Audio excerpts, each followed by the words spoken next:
ବଜ୍ରପାତ ପଡ଼ି ଦୁଇ ଗୁରୁତର। ମାଲିକ ବାଧ୍ୟ କରିଥିଲେ ଜମିରେ କାମ କରିବା ପାଇଁ। ଆଉ ମାଲିକଙ୍କ କଥାରେ ପଡ଼ି ଦୁଇ ଜଣ ଶ୍ରମିକ ବିଲରେ କାମ କରୁଥିବା ବେଳେ ପଡ଼ିଲା ବଜ୍ରପାତ।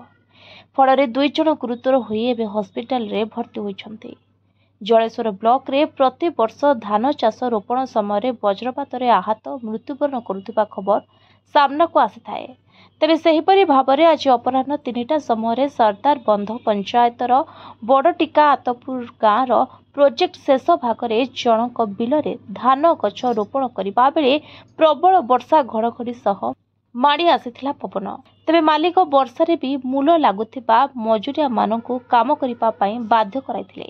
ଏହି ସମୟରେ ବଜ୍ରପାତ ତାଙ୍କ ପାଖରେ ପଡ଼ିଥିଲା, ଯାହାଫଳରେ ସରଦାର ବନ୍ଧ ପଞ୍ଚାୟତର ବଡ଼ଟିକା ଆତପୁର ଗାଁର ବିଧବା ମହିଳା ବୁଧିନୀ ହେମ୍ରମ ଓ ବିଞ୍ଝାବଣୀ ଗାଁର ରାଜୀବ ମାରାଣ୍ଡିଙ୍କ ସ୍ତ୍ରୀ ପାନ ମାରାଣ୍ଡି ଗୁରୁତର ହୋଇ ପଡ଼ିଥିଲେ। ତେବେ ଜମି ମାଲିକ ଏହାପରେ ସେଠାରୁ ଫେରାର ମାରିଥିବା ବେଳେ ଗାଁ ଲୋକ ଖବର ପାଇ ବିଲରୁ ଖଟିଆରେ ଆଣି ଅଟୋ ଦ୍ୱାରା ହାତୀଗଡ଼ ହସ୍ପିଟାଲରେ ପହଞ୍ଚାଇଥିଲେ। ତେବେ ସେଠାରେ ପାନ ମାରାଣ୍ଡିଙ୍କ ଦୁଇ ଗୋଡ଼ରେ ଗଭୀର କ୍ଷତ ଦେଖିବା ପାଇଁ ମିଳିଛି।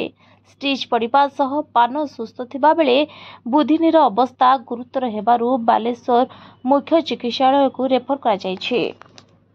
ତେବେ ବର୍ଷାରେ ଗରିବ ଖଟିକିଆଙ୍କୁ କାମରେ ଲଗାଇବାକୁ ରାଇବଣିଆ ଅଞ୍ଚଳର ସମାଜସେବୀ ସନ୍ତୋଷ କୁମାର ଜେନା ବିରୋଧ କରି ଆହତ ହୋଇଥିବା ଦୁଇ ମହିଳାଙ୍କ ପରିବାରକୁ ଜମି ମାଲିକ କ୍ଷତିପୂରଣ ଦିଆଯାଉ ବୋଲି ଏବେ କହିଛନ୍ତି। Bureau report, voice of Odisha live.